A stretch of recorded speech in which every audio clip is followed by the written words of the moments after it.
minutos damos la bienvenida al economista Alberto Acosta. Él fue presidente de la Asamblea Nacional Constituyente que se instauró en el 2007 en Ecuador. Luego dio un paso al costado, según sus propias palabras, y lo sustituyó Fernando Cordero. Economista Acosta, vamos a hablar sobre esta nueva propuesta, pero antes, permítanos, ante todo, felicitarlo y conocer también algún detalle sobre la presentación de un libro que se realizará el día de hoy en la Flaxo en Quito. El libro tiene como título Una oportunidad para imaginar otros mundos, el legado de Alberto Acosta Espinosa. Lo hemos conocido, el contenido del texto, pero entendemos que es un compilado de su actividad periodística y de opinión a lo largo de los años. Coméntenos algo más sobre este tema para luego ir a estos otros temas que no dejan de preocupar al país. Espérese un momentico. Sí, adelante. No, iba a buscar el libro que no lo tenía a mano. Le agradezco bueno, mucho lo tenemos la portada por lo menos en pantalla. Le agradezco mucho la felicitación. Sí, el libro está ahí en pantalla. Sí, efectivamente, este es un libro que vamos a presentar el día de hoy en la Flaxo, en la Facultad Latinoamericana de Ciencias Sociales, a las 6 de la tarde. Es un libro que fue compilado por dos personas, Anita Kreiner y Hugo Giacomo Estrella, profesora y profesor de la Flaxo, quienes invitaron a 18 personas, hombres y mujeres, a escribir sobre algunos aportes que yo he realizado a lo largo de mi vida. No es un texto que escribe Alberto Acosta, es un texto que escriben sobre algunas cuestiones que ha dicho y ha hecho Alberto Acosta. Es un texto que me honra. Aquí hay 18 personas de dentro y fuera del país, hombres y mujeres, que han encontrado en mis aportes algunas cuestiones valiosas. Insisto, eso me enorgullece, eso me pone muy contento y esperaría que la ciudadanía pueda leer este libro y pueda conocer los aportes de estas personas que están aquí escribiendo. Yo lo único que diría es muchas gracias, que para mí es un gusto poder seguir trabajando y haber recibido este espaldarazo en el camino. Cuéntenos muy brevemente cuáles han sido los principales escenarios en los cuales usted se ha movido en materia de publicación, de opinión pública. Su paso por el diario Hoy, sin duda, fue uno de los relevantes. Sí, hay muchos espacios donde yo he intervenido. Este libro me ha servido como una suerte de espejo para ver lo que yo he hecho y he dicho y he escrito en mi vida. Incluso me ha servido para preguntarme los motivos que me han motivado, los motivos que me han impulsado a escribir, a plantear cuestiones, a publicar alternativas, a cuestionar cosas que se están viviendo en nuestro país, un país que atraviesa desde hace muchas décadas graves y complejos problemas. Sin lugar a dudas, este libro, por lo que se refleja aquí en el índice de contenidos, voy simplemente a puntualizar algunas cuestiones. Hay una primera parte que le han titulado Un vuelo contracorriente rompiendo mitos sobre el desarrollo desde la economía política. Yo diría que habría que hablar también desde la ecología política y desde los derechos humanos. Otro punto donde yo trabajé por muchos años, el tema de migraciones, desarrollo y sus múltiples contradicciones. Ahí se rescata también muchas de las cuestiones en donde yo participé en la ciudad de Cuenca, vinculadas al proceso migratorio de esa región. El tercer punto es uno que es fundamental, el de extractivismos y neoextractivismos, la paradoja de ser pobres siendo ricos. Y hay un cuarto punto donde se avanza ya hacia el buen vivir en la naturaleza como sujeto de derechos. Hay, como pueden ver, 4 puntos fundamentales, gruesos, importantes, en donde yo permanentemente me he cuestionado. Ha habido épocas en las que incluso he contradecido algunos de mis planteamientos y he seguido trabajando, profundizando y buscando opciones alternativas para resolver los problemas del país. Para transitar al otro tema, permítame comentarle que con mucha frecuencia hemos mentado en este medio de comunicación un artículo, no creo equivocarme, que fue de su autoría, titulado Ecuador, una caca de Mosco, en el cual hablaba de el peso tan relativo de Ecuador en el concierto mundial, sobre todo en materia de economía. Y usted y Simón Espinosa fueron calificados en esas épocas, me refiero a las del diario Hoy, como sociólogos vagos por parte de León Febres Cordero. Bueno, ha habido varios otros temas de donde yo he intervenido, la deuda eterna, por ejemplo, cuando he abordado la cuestión de la deuda externa, el tema del Estado mismo. Yo alguna vez llegué a escribir en un libro en el año 97, cuando no alcancé los votos suficientes para participar en la Asamblea Convencional del año 97-98, que realmente no fue una asamblea constituyente. Escribí un libro que se titula El Estado como solución. Y claro, desde esas visiones de las que yo creía que el Estado tenía que intervenir directa y activamente en la solución de los grandes problemas, han pasado ya muchas décadas y muchos años, y ahora comienzo a creer que el Estado mismo no puede ser la solución, mucho menos el mercado, y que las soluciones tienen que construirse desde abajo, desde las comunidades. En suma, este libro, insisto, para mí es una suerte de espejo que me permite reflexionar sobre lo que he escrito, sobre mis ideas, y me da alas, me da aliento para seguir trabajando, seguir pensando y seguir... Le iba justamente a preguntar, economista Acosta, si es que usted se ha recriminado alguna vez sobre lo que ha escrito o quizá sobre lo que ha dicho. Recriminado no sería el término adecuado, porque lo que yo he escrito y lo que yo he dicho siempre lo he considerado que no está labrado en piedra, es inamovible. Hay cuestiones básicas, principios fundamentales sobre los cuales yo no pienso transigir en ningún momento, pero las otras cuestiones, las propuestas, las visiones, hay que mantenerlas vivas y vigentes. Recuerdo, por ejemplo, Gustavo, que alguna vez, cuando estaba de profesor en la Flaxo, ya hace algunos años, un compañero, profesor español, me pidió una información sobre un libro que yo había escrito del buen vivir, y le dije, espérate un par de días, está por salir una nueva edición en donde yo hago algunas reflexiones adicionales, corrijo varios temas e introduzco nuevos ítems, nuevas cuestiones. Y entonces él me dijo, ¿cómo puede ser posible? Un libro que ya se escribe no puede cambiar, eso es lo que queda. Yo le dije, no, un libro no es una cuestión escrita en piedra, un libro simplemente es la expresión de un momento, de una coyuntura, de una forma de ver la vida, pero con el tiempo uno puede cambiar. Lo que no cambia son los principios básicos y fundamentales.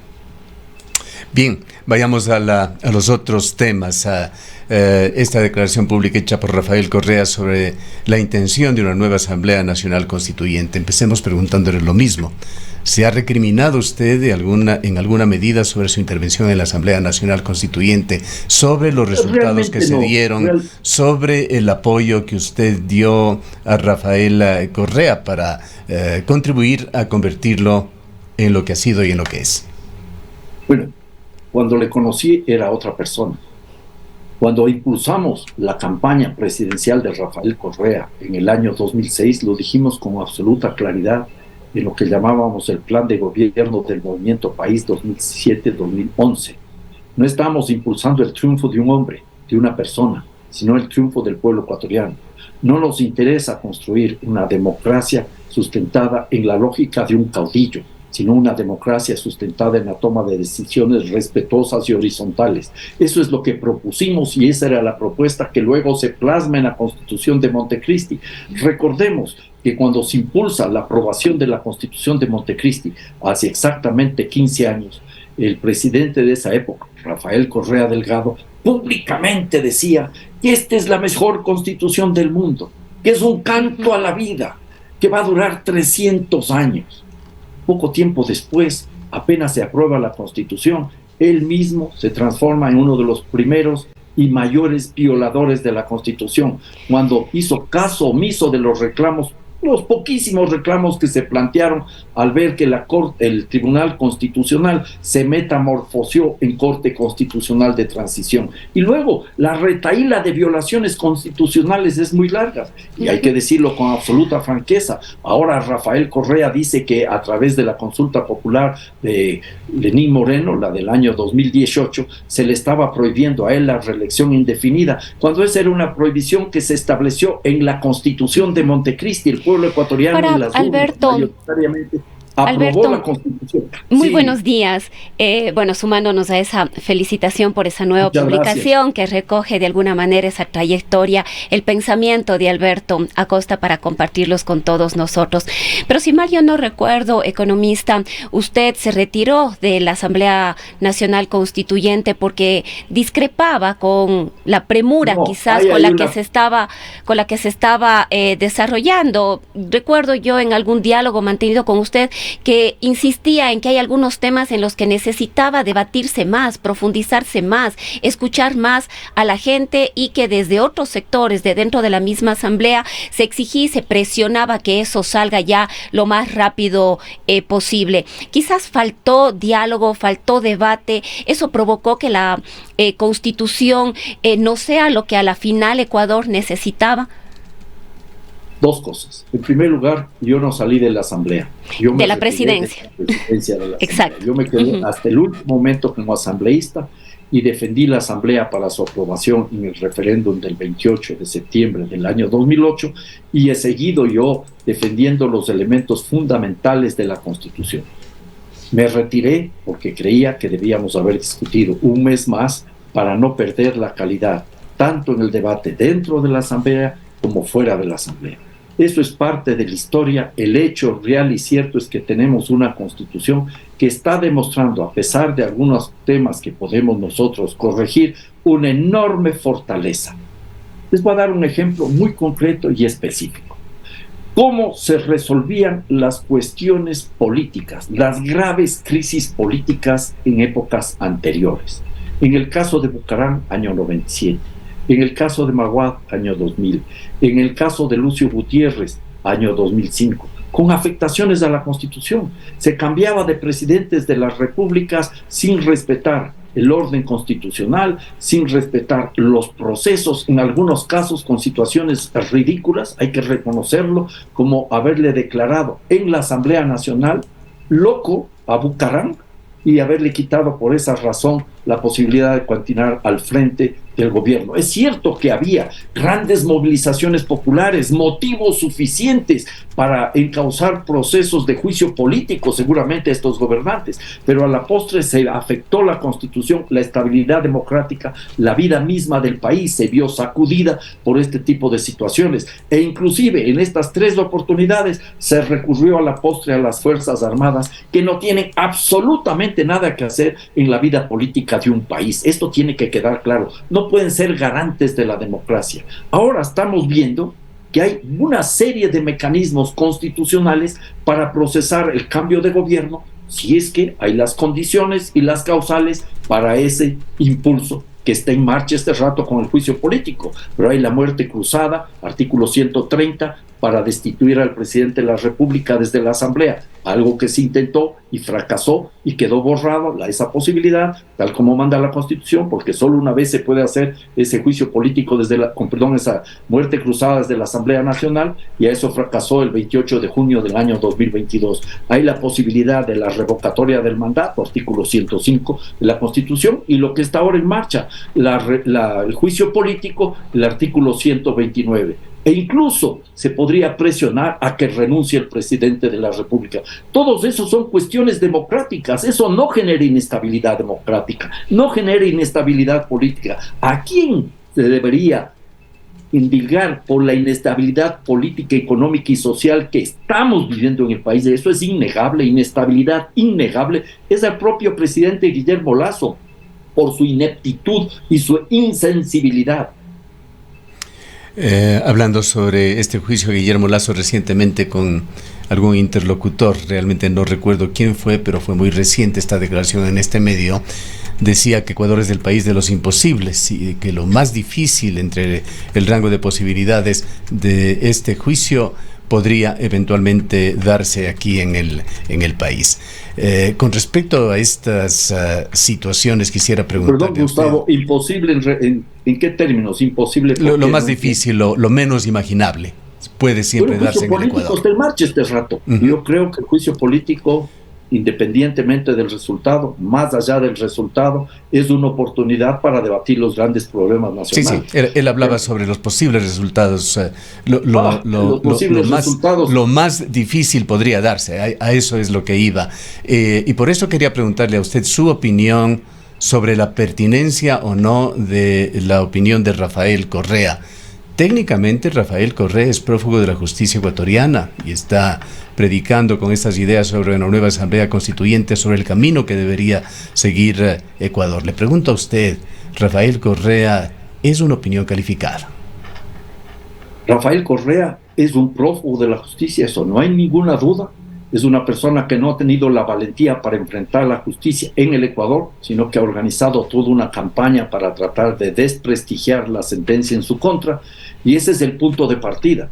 Y es el líder de un movimiento político que ha tenido una importante representación en las últimas elecciones, no solo en las recientes, sino anteriormente, y es el líder de una bancada importante en la Asamblea Nacional. Más allá de si tenemos credibilidad en sus palabras, si aceptamos que son creíbles sus palabras, el hecho real y cierto es que influye en un importante sector de la población. Más que creíble, le pregunto a ustedes si son pertinentes. A mí, la pregunta que me hago es otra. ¿Por qué está tan interesado en una asamblea constituyente alguien que dijo que la constitución que él le ayudó a aprobar, porque él era el presidente de la República, iba a durar 300 años? Bueno, entre otras cosas, él en sus declaraciones claramente deja entrever que no le gusta la Corte Constitucional. Lo que no le gusta desde hace tiempo, Gustavo, es la misma Constitución. Ya cuando estaba en sus últimas épocas de presidente de la República, comenzó a hablar de las novelerías de la Constitución de Montecristi.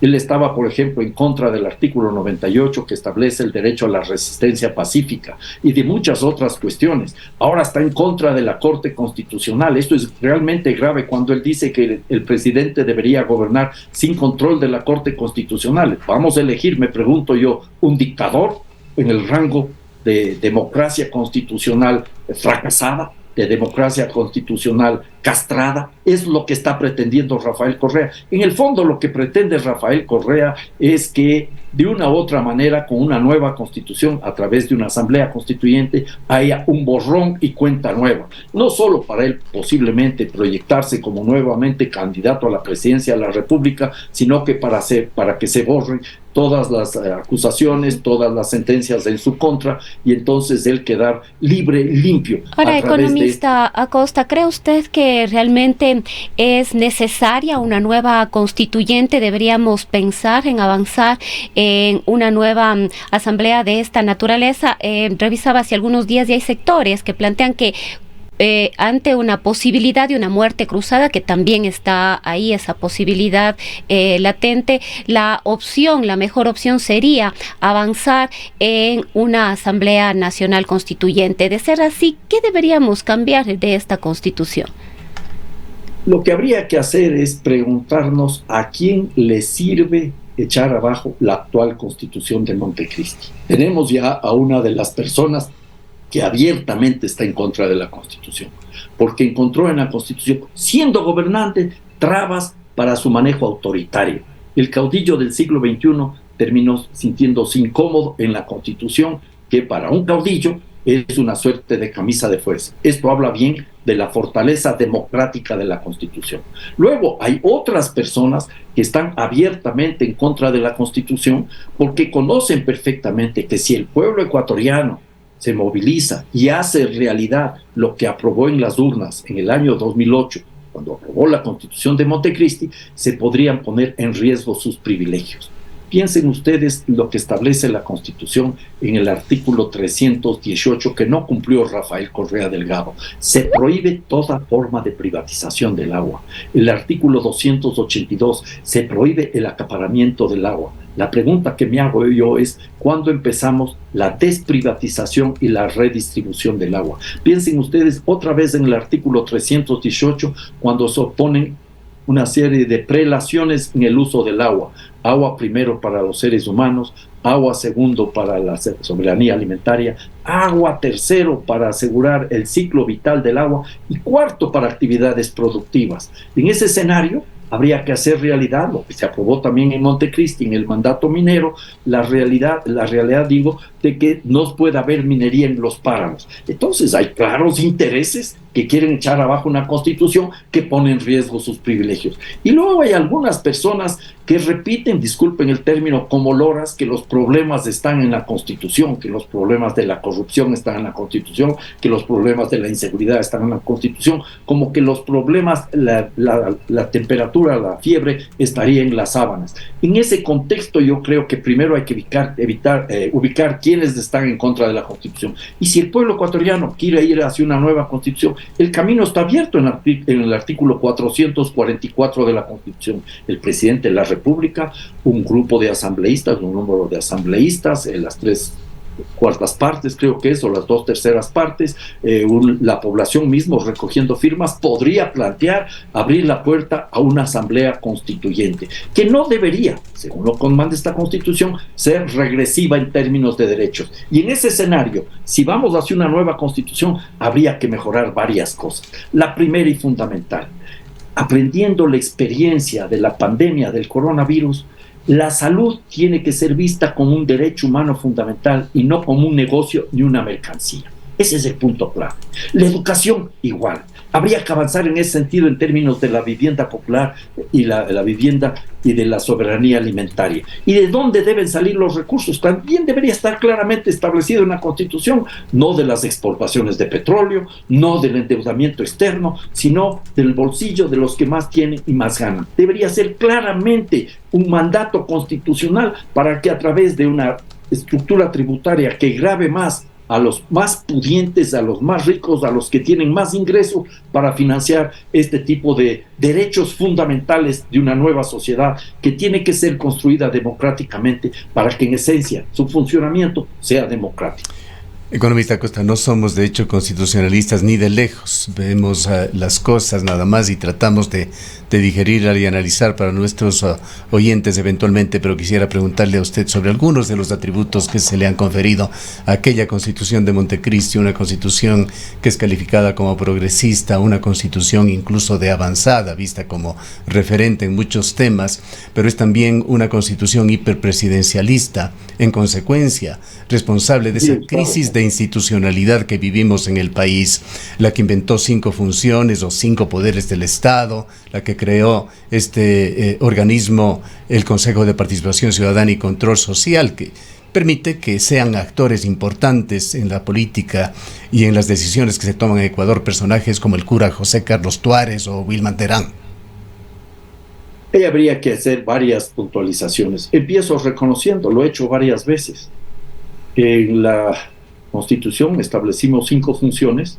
Una de esas funciones, la práctica, no dio el resultado esperado. Incluso podría decir que nos salió el tiro por la culata cuando creamos el Consejo de Participación Ciudadana y Control Social. Lo he reconocido. Pero la solución que planteaba Guillermo Lasso en la consulta popular, que fue rechazada por el pueblo ecuatoriano el 5 de febrero pasado, era aún mucho peor que lo que se estaba viviendo en el Consejo de Participación Ciudadana, porque le dejaba con una serie de privilegios a la Asamblea Nacional el hacer lo mismo que se había hecho anteriormente. Eso reconozco. Ahora, que la Constitución es hiperpresidencialista. Puede que algunos temas sean hiperpresidencialistas, pero en la práctica, en esencia, no es hiperpresidencialista. Lo estamos viendo este rato, Gustavo. En este momento, cómo se abren las puertas para cambiar de presidente de la República. El artículo 145 es muy claro y preciso.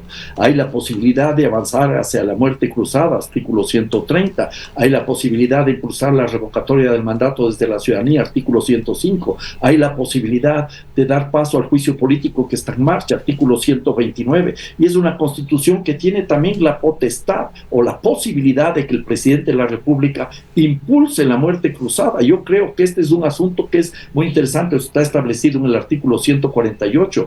Yo invitaría a que se revisen las discusiones en el seno de la Asamblea Constituyente de Montecristi, sobre todo el acta 71, del día 28 de junio del año 2008, donde hubo un debate político en el que se quedó muy claro, recogiendo esa experiencia de lo que habían sido las salidas de Bucarán, de Maguad, de Gutiérrez, que las disputas políticas tenían que ser procesadas en el ámbito político.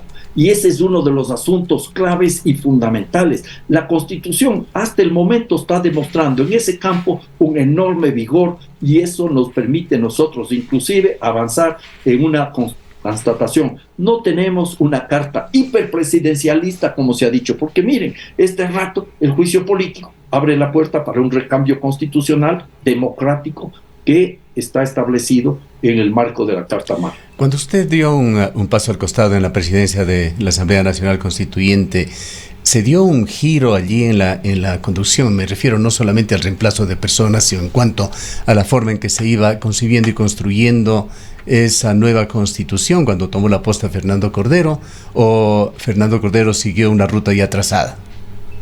Bueno, lo que sucedió ahí es algo que es historia.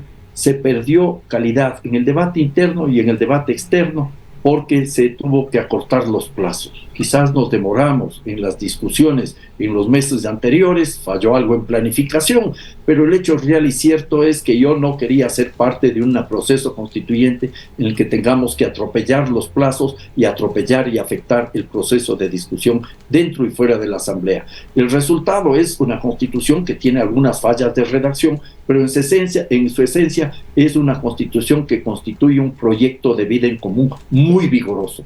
Y ese es el tema de fondo. Lo que nos ha faltado quizás es que la ciudadanía se apropie de la Constitución como una caja de herramientas para esa construcción democrática de una sociedad democrática. En la Constitución están nuestros derechos, nuestras obligaciones, están prefiguradas las instituciones y las políticas.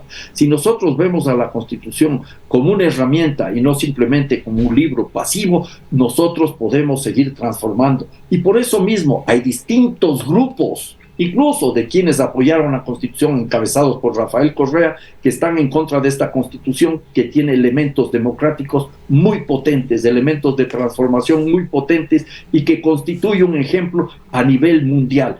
Para mencionar un caso, la cuestión de los derechos de la naturaleza. Luego de que aprobamos en la Constitución de Montecristi los derechos de la naturaleza, estos se han ido expandiendo por el mundo. Hay casi 40 países donde se están aplicando los derechos de la naturaleza. Todavía no hay un solo país donde haya cambiado su constitución introduciendo los derechos de la naturaleza, pero casi 40 países tienen a través de leyes o disposiciones diversas el hecho real y cierto de que se está aplicando esos derechos y haciéndoles una realidad concreta y específica, y eso se sigue ampliando. Ese es un resultado de un esfuerzo que hicimos en Ecuador en ese momento de cambio, de transformación, de imaginación, de creación, en el cual estábamos inspirados por la democracia, sí, por los derechos humanos y lo que son los derechos de la naturaleza. Como usted lo ha señalado al inicio, prácticamente hace 20 años y algunas cosas han cambiado. Por eso le pregunto, ¿qué lectura, qué conclusiones le dejó a usted el intento de la nueva Constitución de Chile? Bueno, un sabor agridulce. Dulce por el texto que se elaboró, más allá de algunas fallas, más allá de algunos errores, de algunas falencias, de algunos temas que no creo que debían haber sido tratados de esa manera. El texto de la Constitución es realmente vigoroso y está siendo estudiado a nivel mundial. Yo invito a leer ese texto constitucional. Ahora, el resultado en el referéndum del 4 de septiembre del año pasado fue un golpe muy duro, no solo para la sociedad chilena, sino para muchísimas personas, entre las que me incluyo, que esperaban que esa nueva Constitución sea nuevamente un referente a nivel mundial.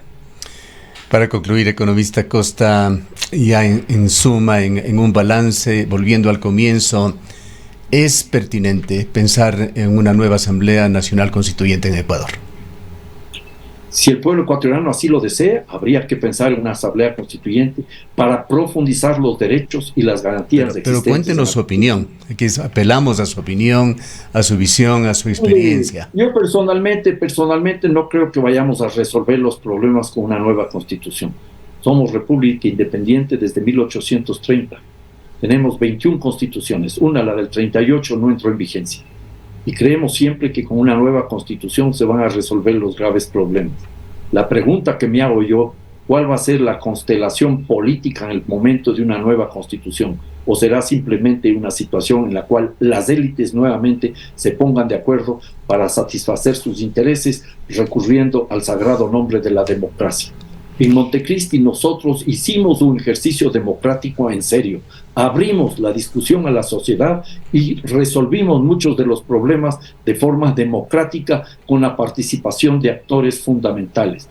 Eso no creo que este rato necesariamente pueda ser posible, pero si vamos a una nueva constitución, a través de un proceso constituyente genuino, lo que habría que hacer es ampliar los derechos, las garantías y radicalizar la democracia. Bien, muchas gracias por habernos acompañado. Gracias, Gustavo. Declaraciones del economista Alberto Acosta, ex presidente de la Asamblea Nacional Constituyente del 2007. Son las